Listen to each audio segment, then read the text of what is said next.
Y volvimos a grabar. Habíamos quedado entonces en los contratos gratuitos o onerosos. No sé, ¿por qué me di toda esta vuelta? Fui al mandato, pareciera como que estoy dando vuelta en sí, pero no es tan así. La razón por la que me moví desde allá hacia acá y viceversa es porque detrás del derecho civil, dado que estamos hablando de personas que son dueñas de cosas, el dueño típicamente aprovecha los bienes que genera la cosa, los frutos y los productos. Y si es que una persona tiene que aprovechar sus bienes, se aplica el mismo raciocinio a aprovechar las relaciones personales que obtiene con otras personas. Acuérdense que los derechos reales la forma en que recibimos los beneficios de las cosas, de los bienes, pero los derechos personales son, o es la forma en la cual recibimos los beneficios de las personas. A las personas no las podemos tratar como propiedad, ahora, antes sí se podía con la esclavitud, pero dado que ya no los tratamos como cosas, tenemos que amablemente pedirles que se obliguen, y si es que nos dicen que sí, o la ley los obliga, entonces ahí recién podemos obligar y aprovechar los beneficios que nos puede entregar una persona. En ese sentido hay gente que nos es completamente inútil y otra gente que nos es muy útil. Y en la gente que nos es útil, típicamente van a esperar que nosotros les demos algo de vuelta porque nadie usa su tiempo gratis, salvo excepciones. Y como las excepciones son raras y además alteran un poco este orden de la propiedad, ¿no? De que cada dueño trata de mejorar su patrimonio en vez de dispersarlo, es que típicamente los contratos van a ser onerosos. Se lo explico así para que no se queden solo con la clasificación, sino que lo lleven a la vida real. ¿Cuántas veces ustedes hacen realmente algo gratis? Si no es por amistad, si no es por amor, si no es por algo que tiene algún valor que no sea el dinero. O sea, quizás son excelentes samaritanos y ayudan a alguien a cruzar la calle, sobre todo en Plaza Italia, que es terrible, pero ¿están realmente todo el día buscando hacer el bien sin recibir nada a cambio? Ustedes también tienen derecho a tener su vida y a tener sus bienes y a tener su tiempo, ¿no? Es algo normal. Entonces, eso es lo que en lo personal yo llamo la colaboración individualista, ¿no? O incluso en la buena fe. No es que uno tenga que hacerle la pega al otro, pero sí va a cooperar con él para que todos ganen, ¿no? Y eso es lo que pasa en esta distinción entre gratuito y oneroso. Y los contratos que ustedes van a ver en todo este curso son típicamente contratos onerosos, excepcionalmente van a ser gratuitos. No solamente por este razonamiento que estábamos comentando recién, es decir, que la gente no hace cosas gratis, sino además porque los actos gratuitos eh, tienen una serie de reglas que buscan proteger a personas que podrían verse afectadas por los actos gratuitos. Puede que ustedes lo recuerden o puede que no lo sepan, deberían quizás haberlo visto en obligaciones, pero también se ve en sucesorio, y es que en las donaciones hay requisitos especiales como por ejemplo la insinuación en la donación. La insinuación de la donación es algo que uno se aprende de memoria y dice, bueno, si hay que pedirle permiso al juez para hacer ciertas donaciones cuantiosas, y si es que el juez nos autoriza, podemos hacerlo. Pero ¿cuál es la razón que hay detrás de eso? La razón que hay detrás de eso es que una persona podría regalar todo lo que tiene y arruinar el patrimonio que le tocaba heredar a los herederos, por ejemplo. Entonces, ahí se justifica la insinuación. Entonces, al final lo que tienen los actos gratuitos son características propias como, por ejemplo, mayores limitaciones para proteger a personas que pudieran verse afectadas por la dispersión patrimonial sin nada a cambio.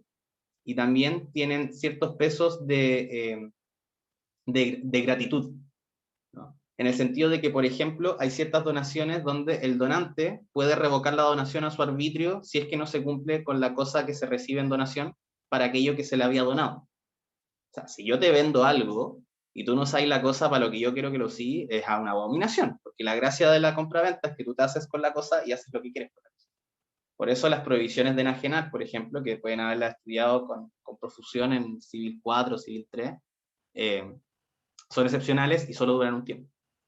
¿Por qué? Porque el contrato busca la onerosidad y liberarnos de esa carga, que nadie nos domine, que seamos libres de hacer lo que queremos con lo que tenemos y con quienes somos. ¿Bien? Pero no así con los actos gratuitos. También pasa, por ejemplo, en el testamento. Si yo le asigno algo a una persona, puedo hacer que se lo quiten mis herederos si es que esa persona no hace lo que yo quiero con esa cosa, ¿no? Y eso es lo que se llama el modo y que van a ver probablemente si es que alcanzan con la CALU el día de mañana. Entonces, volviendo a la simplicidad, gratuito es que solo uno se beneficia y el otro sufre el sacrificio. Y oneroso es que ambos se sacrifican y benefician recíprocamente, sea de una forma específica, que sería en el fondo los conmutativos, que es lo que vamos a ver ahora, o sea según la suerte, que sería el caso de los aleatorios. Victoria, ¿tenés tu código ahí para que sigas leyendo tú? Se me perdió la Trini. Ah, no, ahí está la Trini. Sí. Pero dale tú, Vic. ¿Cuál artículo? 1441. 42, no, el 41. El contrato oneroso es conmutativo cuando cada una de las partes se obliga a dar o hacer una cosa que se mira como equivalente a lo que la otra debe dar o hacer a su vez. Y si el equivalente consiste en una contingencia incierta de ganancia o pérdida, se llama aleatorio. Perfecto. Vic, ¿a ti te gustan las apuestas y los juegos de azar? Sí, un poco. Bueno, la Vicky es la excepción o quizá yo soy un aburrido, pero a mí me gustan los contratos conmutativos. Yo le temo a la suerte puede ser muy desgraciada. De hecho, lo que piensa el código es que la gente típicamente espera dar algo a cambio de otra cosa cierta. A nadie le gusta, salvo de juego, como supongo que, no creo que la Vicky ande pagando cosas para ver si le sale algo de suerte, pero uno típicamente los actos los celebra sabiendo que va a recibir del otro lado. ¿Por qué? Porque nuevamente, ¿cuál es la idea del contrato? Colaborar, intercambiar, generar relaciones estables que se cumplan.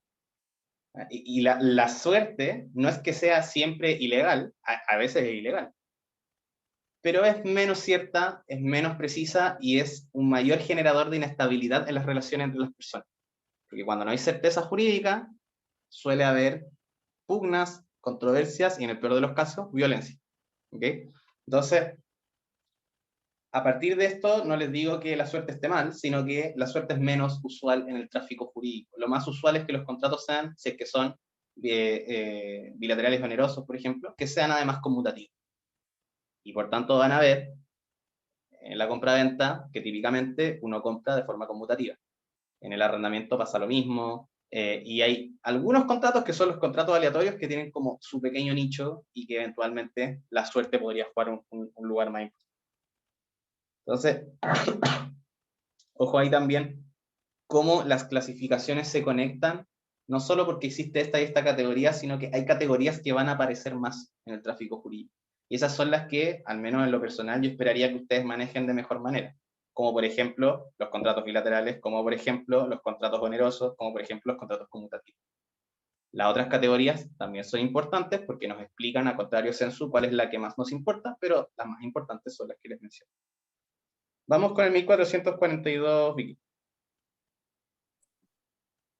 El contrato es principal cuando subsiste por sí mismo sin necesidad de otra convención y accesorio cuando tiene por objeto asegurar el cumplimiento de una obligación principal, de manera que no pueda subsistir sin ella.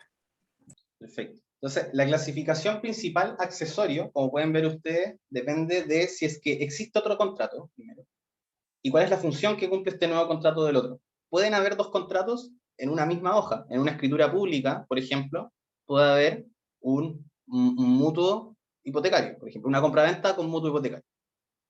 Y claro, ahí vemos tres contratos, una compraventa, un mutuo y una hipoteca. Pero la hipoteca solo viene al baile porque tiene que cumplir una función, que es asegurar o garantizar que la persona que ha solicitado el mutuo pague lo que recibió por el mutuo en las cuotas que corresponden. Y el mutuo, a su vez, cumple una función en relación a la compraventa, que es una función de financiamiento, no de garantía, de financiamiento. ¿Ok? Ahora, la hipoteca es, y yo sé que eso ustedes lo saben, la hipoteca es un contrato accesorio en relación al mutuo. ¿Por qué? Porque, como dice la definición, tiene por objeto asegurar el cumplimiento de una obligación principal, el mutuo. ¿Pero es el mutuo un contrato accesorio en relación a la compraventa? La respuesta es cualquiera. No, ¿Por qué no? porque el mutuo puede subsistir por sí mismo, no necesita como de la existencia de otro contrato. Ya, pero ¿qué pasa si es que tú querís comprar la casa y no tenéis plata? O sea, ¿para No qué compro pediste la el casa mutuo? Claro, no, pero ¿para qué pediste el mutuo? En este caso. para poder financiarme y poder comprar la casa. Entonces, ¿no existe algo así como un intento de asegurar el cumplimiento de la obligación principal a través del mutuo? Para este ejemplo en particular sí, pero yo no puedo como Y yo no puedo, por ejemplo, no sé en realidad, pero ahora como que entré la duda, pero yo no puedo celebrar una hipoteca como por celebrar una hipoteca, como que la hipoteca funciona otra cosa. Yo sí puedo Exactamente. celebrar un mutuo como principal objetivo, como por decirlo de algún modo. Y Claro. aparte, en el caso de la hipoteca, si se extingue la obligación principal de la compraventa, no va a haber hipoteca. En cambio, si no compro la casa, me pueden prestar la plata igual, o me van a pasar la plata igual y no es necesario que se extinga esa obligación. Pero no va a haber bien sobre el que recaiga la hipoteca. ¿Cuál es el punto? El punto es que aquí en este caso es muy importante ver cuál es la finalidad de asegurar el cumplimiento. Cuando hablamos de asegurar el cumplimiento, estamos hablando típicamente de cauciones. Cauciones, artículo 46 del Código Civil, título preliminar. Caución significa generalmente cualquier obligación que se contrae para la seguridad de otra obligación propia o ajena. Son especies de caución la fianza, la hipoteca y la prenda. O sea, para la seguridad de otra obligación. Por una parte tenemos la palabra asegurar, que es una palabra de uso común, que nos puede servir para hablar de muchas cosas. Asegurar, por ejemplo, una casa en base a un incendio, asegurarme de que apague el gas, asegurar que voy a poder pagar la compraventa. ¿Ok? Aquí todas son palabras asegurar. Pero en este caso, la palabra asegurar tiene un significado técnico. Y conforme a al 19 siguientes del código, cuando hay una palabra que tiene un significado técnico, hay que usarla en ese sentido, ¿no? Acá el sentido técnico es un técnico jurídico y es que cuando hablamos de asegurar, nos referimos a cauciones o garantías y lo que se busca es asegurar que se pueda cumplir, en el sentido de que si yo no pago, pueda ser efectivo el cumplimiento a través de lo que acá sería el contrato accesorio. Entonces, claro, el mutuo pareciera que nos asegura cumplir porque nos da la cantidad de dinero que necesitamos, pero su función no es dar una alternativa u otra vía para poder pagar en caso de que no nos cumplan, sino que su función es generar dinero para financiar la operación. Entonces, financiamiento y aseguramiento no son lo mismo. Eso es todo mi punto. Y ustedes van a ver esto con mayor explicación cuando tengan que ver contratos de garantía. Van a ver que las garantías no son lo mismo que las cauciones, que son un género y una especie, como todo en derecho. Los abogados no saben más categorías que género y especie. Y ahí van a ver que están la fianza, que está la prenda, que está la hipoteca, pero también van a ver un poco de solidaridad pasiva, van a ver también un poco de cláusula penal, se van a dar cuenta que tienen funciones diversas. ¿Okay? Pero la mayoría de los contratos, como bien observaban Victoria e Ignacio, son principales. ¿Okay? Uno puede celebrar el mutuo sin tener que celebrar nada más. Ahora, ¿quién te va a prestar plata si no le estáis dando una garantía? Pero eso es una pregunta distinta. Vamos con el 1443. Seguimos con Vic. El contrato es real cuando, para que sea perfecto, es necesaria la tradición de la cosa a que se refiere. Es solemne cuando está sujeto a la observancia de ciertas formalidades especiales, de manera que sin ellas no produce ningún efecto civil. Y es consensual cuando se perfecciona por el solo consentimiento. Perfecto. Esta es otra clasificación que también van a tener que ver durante todo el curso. ¿Ya? ¿Y por qué la estamos hablando ahora a propósito de actos jurídicos? Porque los actos jurídicos también algunos los clasifican como reales, solemnes o consensuales. Carolina, dale. Sí, disculpa, es que no me quedó claro, o sea, entendí que, sí que entendí bien, que el mutuo era independiente de la compraventa, o sea, que no era accesorio, pero no entendí la diferencia entre financiarlo y garantizar su pago. Bien. La diferencia entre financiar y asegurar el cumplimiento de la obligación, en este caso, en el sentido técnico que utiliza el 1442, es que cuando hablamos de asegurar el cumplimiento, en este caso estamos hablando más bien de cauciones, o sea que son contratos que lo que tienen por finalidad es que si es que no te cumplen con la obligación, tengas la vía de ese contrato para hacerla efectiva. Es decir, no es solamente un mecanismo de financiamiento, un mecanismo por el cual tú obtienes dinero para comprar una cosa, sino que es un mecanismo para hacer efectiva la obligación. O sea, si quisierais verlo desde el sujeto a quien le importa, la garantía es importante para el acreedor. ¿Por qué? Porque el acreedor va a tener un mecanismo que le va a servir para que le cumplan si es que le incumplen. Pero el financiamiento es importante para el deudor. Obviamente también para el acreedor, porque el acreedor no le va a vender a alguien que no tiene plata. Pero ¿quién es el más interesado en el financiamiento? El deudor, porque es el deudor el que no tiene la plata para cumplir lo que él quiere. ¿Entiendes? Entonces, la diferencia en ese sentido es que, claro, si es que yo pido plata al banco, me aseguro de que puedo pagar. pero yo no doy una garantía o una caución que asegure que si es que no pago, el otro tenga un mecanismo jurídico para obligarme a pagar por otra vía, como sería, por ejemplo, una hipoteca, que me llevaría a que se vendiera la casa que compré para que se le pague al acreedor, o sería una prenda, que lleva más o menos el mismo resultado, pero con un bien mueble, o sería una fianza, si es que, por ejemplo, yo contrato y, por ejemplo, Ignacio se suma como fiador, y si yo no pago, le pueden cobrar a Ignacio. ¿Cachai? O sea, por ahí va la diferencia. Si queréis decirlo como te decía antes, de una manera desde los sujetos, el financiamiento interesa mucho al deudor y la garantía interesa mucho al acreedor. Ya, gracias. Dale. Entonces, volviendo a la distinción entre real, solemne y consensual, eso también es muy importante porque es cómo se perfecciona el contrato, es decir, desde qué momento se entiende que el contrato genera efectos obligatorios. Y obviamente esto es muy importante porque si el principal efecto de los contratos es que sean obligatorios, necesitamos saber desde qué momento eso ocurre y desde qué momento nace el contrato propiamente tal. La mayoría de los contratos, es decir, la regla general, es que los contratos son consensuales. O sea, basta la mera voluntad de las partes unidas, es decir, el consentimiento, para que surjan los derechos y obligaciones que pretende formar el contrato. Excepcionalmente, van a ser solemnes o reales. Solemnes cuando requieren una formalidad externa, ¿no? Requieren manifestarse de cierta manera específica para que se entienda manifestada la voluntad, como por ejemplo el 1801, inciso segundo. Cuando uno quiere vender un bien raíz, necesita que sea por escritura pública. O puede ser real, y estos son contratos que se perfeccionan por la entrega o tradición de una cosa. Por ejemplo, el mutuo que veníamos hablando, el mutuo se perfecciona, o sea, el mutuo del Código Civil, ¿no? También está el mutuo de dinero que puede ser consensual. Pero el mutuo del Código Civil se perfecciona a través de la entrega de una cosa fungible, ¿no? O el comodato se entrega, que es el préstamo de uso, también se perfecciona por la entrega. Y podríamos hablar mucho de contratos reales, pero no es la ocasión y no hay tiempo.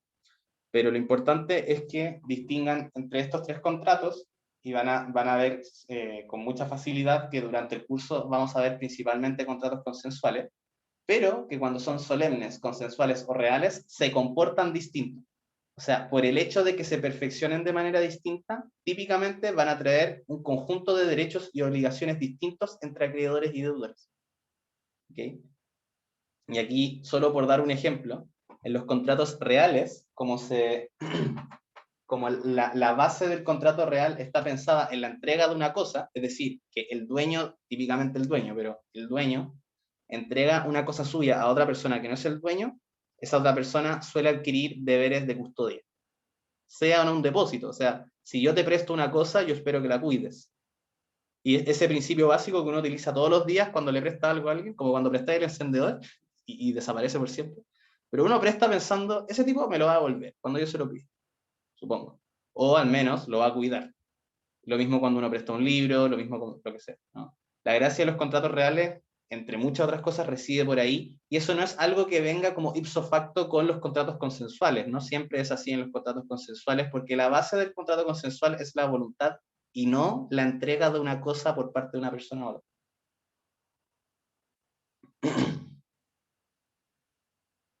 Y finalmente en 1444 y volvemos con la tri.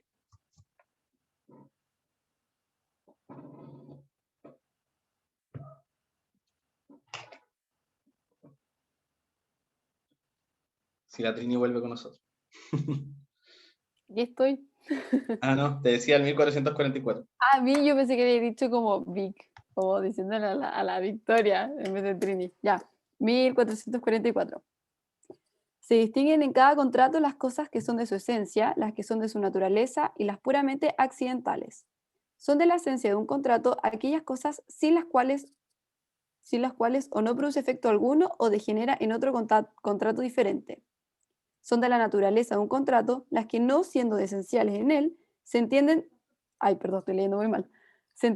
pertenecerle, sin necesidad de una cláusula especial, y son accidentales a un contrato aquellas que ni esencial ni naturalmente le pertenecen, y que se le agregan por medio de cláusulas especiales. Bien.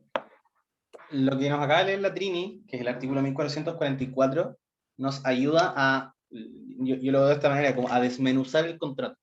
Cuando ustedes ven un contrato, ven como decíamos al principio de la primera parte de esta sesión, es un fenómeno social, ¿no? Una persona le dice una cosa a otra, parecen estar de acuerdo, eventualmente están obligados, y si uno no cumple, el otro va a ejercer los mecanismos que le ofrece el sistema, las instituciones, para obligar. Okay. Pero cuando uno empieza a analizar ese mismo fenómeno con ojos más atentos, uno va a ser capaz de ver cosas de la esencia, de la naturaleza y accidentales. Una clasificación que muchas veces se deja de lado porque se estudia muy lejos de los contratos, como se estudia en actos jurídicos y no en contratos parte especial. Cuesta hacer la comunicación. Pero fíjense lo importante que es, porque, por ejemplo, los elementos esenciales son aquellas cosas sin las cuales o no produce efecto alguno o degeneran un contrato diferente. O sea, si ustedes no son capaces de identificar los elementos esenciales de un contrato, no van a tener idea que tienen enfrente. Y por tanto, cuando ustedes estudiaron compraventa y vieron que los elementos de la compraventa son el consentimiento, el precio y la cosa, si ustedes no saben lo importante que es eso, si algún día falta la cosa, puede que estén calificando completamente mal un contrato. Y aquí hay una cosa que se olvida muchas veces, porque los penalistas se lo robaron, con justo motivo, que es la tipicidad. Los actos de derecho privado no tienen una tipicidad excesivamente alta. O sea, tienen la gracia, sobre todo los contratos, de que son volubles, de que se pueden manipular, uno puede hacer tantos contratos cuantos se le ocurra. En el derecho penal, por los bienes jurídicos protegidos, por los mecanismos de limitación del jus puniendi y todo lo que hay alrededor de eso, obviamente hay una exigencia típica mayor, porque cuando uno no aplica bien la tipicidad, termina pasando a llevar libertades de las personas. Pero en los contratos, sin embargo, a pesar de esa falta de tipicidad tan estricta que sí ve uno en derecho penal, todavía existen cosas que son tan básicas, más allá de la tipicidad que esté escrito en el código, ¿no? Que si es que no están, se va a perder el tipo de acto de contrato. ¿Ok? No sé, ¿qué es lo que les quiero transmitir? Si ustedes no son capaces de entender los elementos de la esencia, de la naturaleza y accidentales de un contrato, no van a ser capaces de calificar jurídicamente un acuerdo entre dos personas. Puede que ustedes sepan que es un acuerdo, por lo que les decía antes, porque un acuerdo es un fenómeno social fácil de observar. Uno ve que dos personas están más o menos de acuerdo. Dice, ellos tienen un acuerdo. Pero ¿eso es un contrato? No sé. ¿Se habrá perfeccionado de alguna manera? Revisemos. ¿Es un contrato real, solemne, consensual? No sé. Una vez que uno empieza a hacer esa calificación, ¿cómo va a llegar a esa conclusión de que si se ha perfeccionado o no? Bueno, porque soy capaz de identificar los elementos de la esencia, de la naturaleza y accidentales, y una vez que identifiqué los elementos esenciales que parece tener este acuerdo, uno dice, ok, este tipo de contrato es un contrato consensual, o es un contrato real, o es un contrato solemne, y por tanto, si está perfeccionado o no está perfeccionado. Otro ejemplo, si soy capaz de ver el elemento de la esencia, naturaleza accidental de un acuerdo cualquiera, y logro identificar si está perfeccionado, me podré preguntar, si es que manejo los conceptos y las clasificaciones, ¿este contrato es unilateral o bilateral? ¿Se obligaron los dos? ¿Se obligó uno? ¿La naturaleza de este contrato que he identificado acepta que hayan, por ejemplo, compraventas unilaterales? No. Entonces quizás otro acto porque veo que parece que solo uno se obligó. Entonces, toda esta cuestión que hemos ido ordenando y que está ordenada en el código, no funciona por partes cuando uno analiza un contrato. Porque cuando uno analiza un contrato, uno ve un acuerdo. Pero lo que sabe hacer la persona que sabe derecho es identificar los elementos del acuerdo y calificarlos jurídicamente. Entonces, la invitación, luego de haber visto más o menos detalladamente estos artículos, que son súper pocos, son 1, 2, 3, 4, 5, 6 artículos. Estudien profundamente los artículos, háganse un cuadrito solo para recordar las categorías, y cada vez que revisen un contrato en el curso de contratos parte especial, intenten identificar si son unilaterales o bilaterales, gratuitos o onerosos, y fíjense en las consecuencias de que sean de una u otra manera, y se van a dar cuenta de que hay familias de contratos que se parecen entre sí, porque precisamente pertenecen a las mismas clasificaciones. Por ejemplo, la compraventa, la permuta y el arrendamiento. Son contratos bilaterales. Y si es que no fueran bilaterales, sería otra cosa. Es un pensamiento súper simple, pero si no le dan esta vuelta, esta reflexión, no van a entender de qué les sirve saberse estas clasificaciones y lo van a ver simplemente como un poco más de materia que hay que saberse.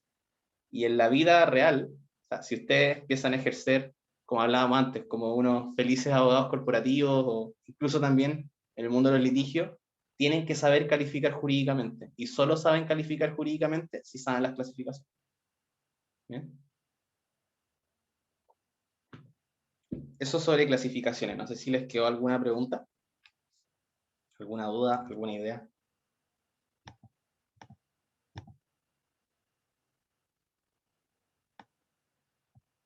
Bien. Vamos ahora entonces con voluntad. Desde acá voy a agarrar un poco más de vuelo porque según yo lo que acabamos de hablar es algo que uno debería saberse, pero creo que se olvida más que lo que vamos a ver ahora, porque por alguna razón, voluntad de vicios del consentimiento está en el corazón de cada curso de acto jurídico y es importante, pero la gente creo que le da mucho color. Pero partamos por voluntad. ¿Alguno de ustedes se acuerda cuáles son los requisitos de la voluntad? Artículo 1445. No, de la voluntad, no del acto jurídico. Que sea libre.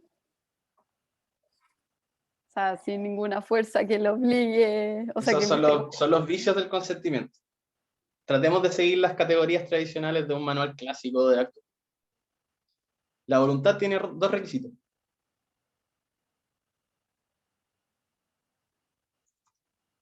Que estoy seguro que los vieron cuando tuvieron acto jurídico. Que sea Dale. espontánea. No, Que sea real y seria. bien, eso está más cerca. Más que sea real, es que sea manifiesto. ¿Ya? Pero la voluntad, y ahí yo creo que Martín es el que más se acercó, la voluntad tiene que ser manifiesta y tiene que ser seria cuando hablamos del acto jurídico.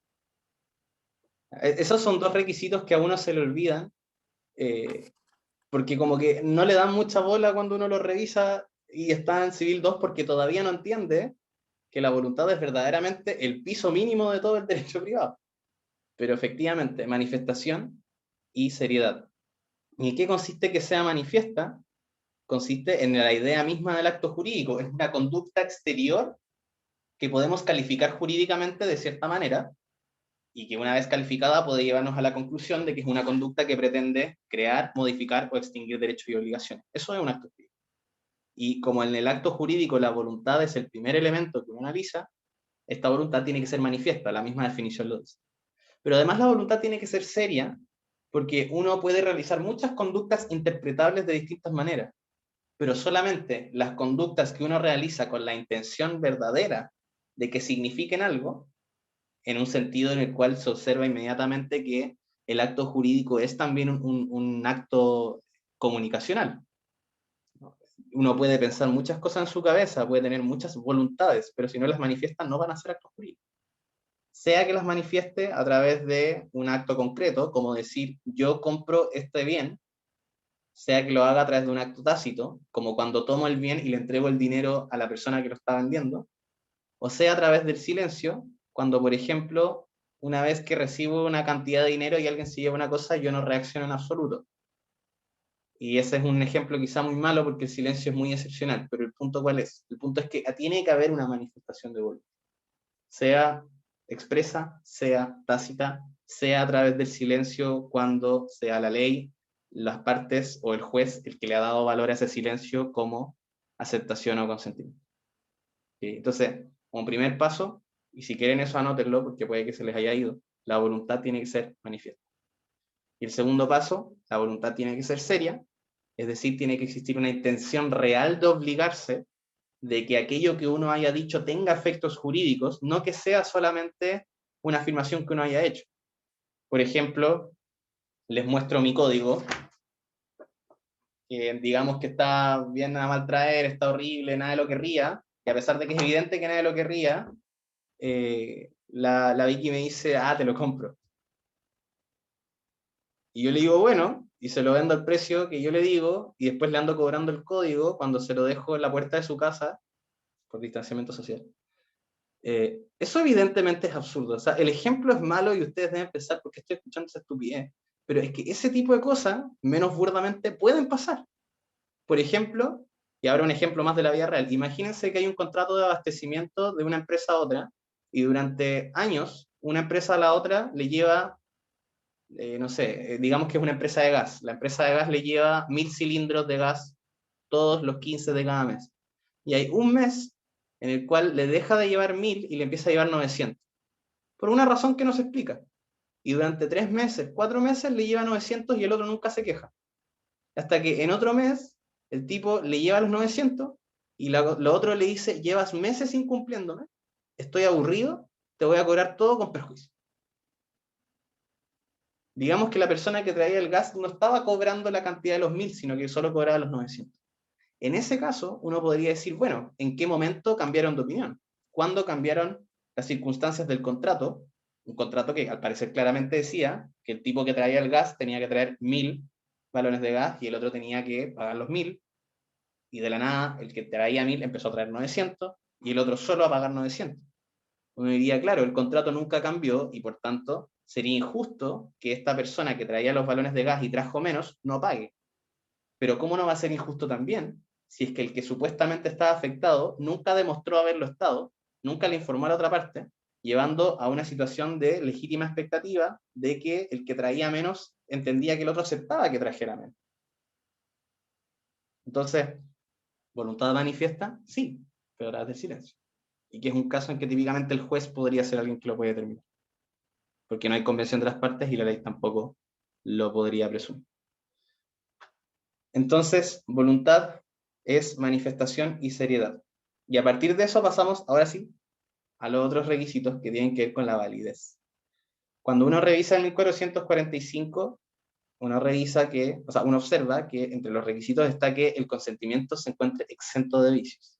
Y ahora sí que sí, los que estaban hablando de la espontaneidad y todo eso. Trini, ¿cuáles son los vicios del consentimiento? Ahí, o sea, lo que decía antes, que si no es libre la voluntad, ya no me acuerdo qué más, me siento muy... No, pero no te preocupes. Creo que me lo sé, pero no... Pero ¿cuáles son los vicios del consentimiento? Artículo 1451. Error, dolo, Eso. ¿Y? fuerza. Bien, error, fuerza y dolo. Nos vamos a quedar contigo, Carolina. Tenemos error, fuerza y dolo.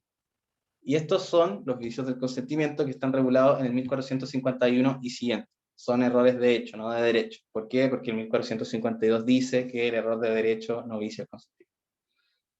Yo sé y estoy seguro, aunque no lo tenga realmente claro, que todas y todos ustedes vieron muchos vicios del consentimiento cuando tuvieron actos jurídicos, porque como les dije, por alguna razón, los profesores de civil se obsesionan con vicios del consentimiento.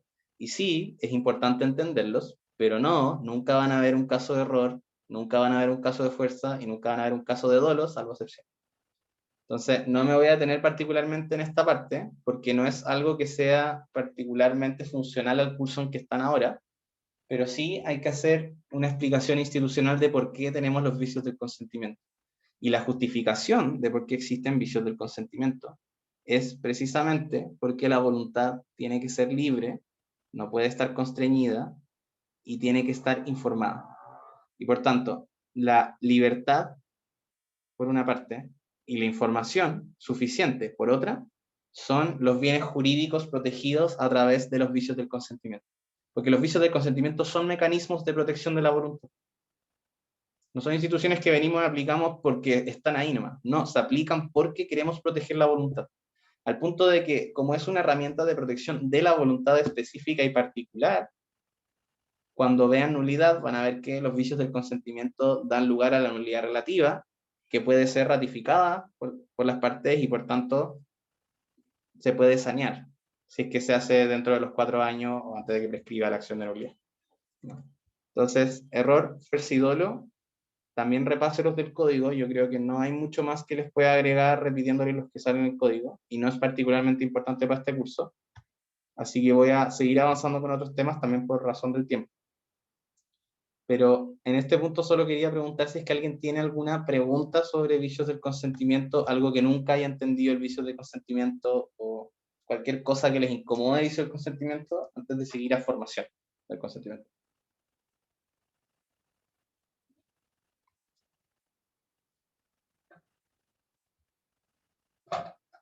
¿Nada?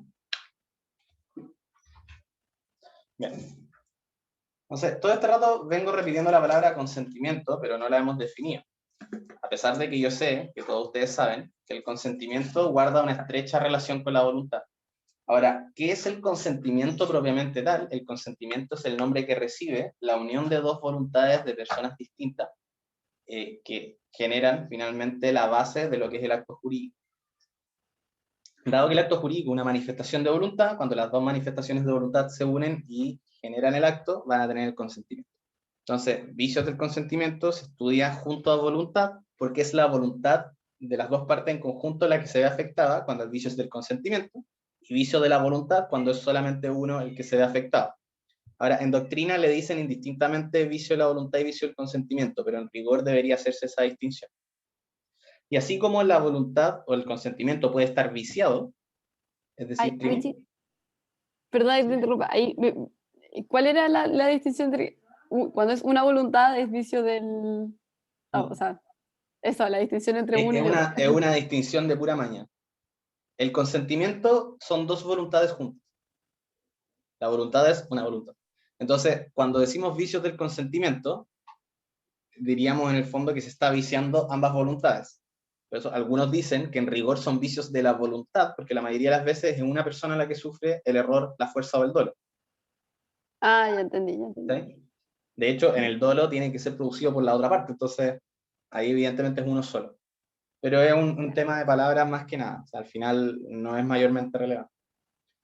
Pero así como tenemos los vicios, tenemos la formación del consentimiento. ¿Y por qué tenemos la formación del consentimiento? Porque como tiene que haber una manifestación de voluntad para que se junten las dos voluntades y se genere el consentimiento, el proceso de manifestación de voluntad no siempre es simultáneo o sincrónico. Hay veces que tienen... El señor iPhone tiene una pregunta, pero creo que nos vamos a apagar ahora.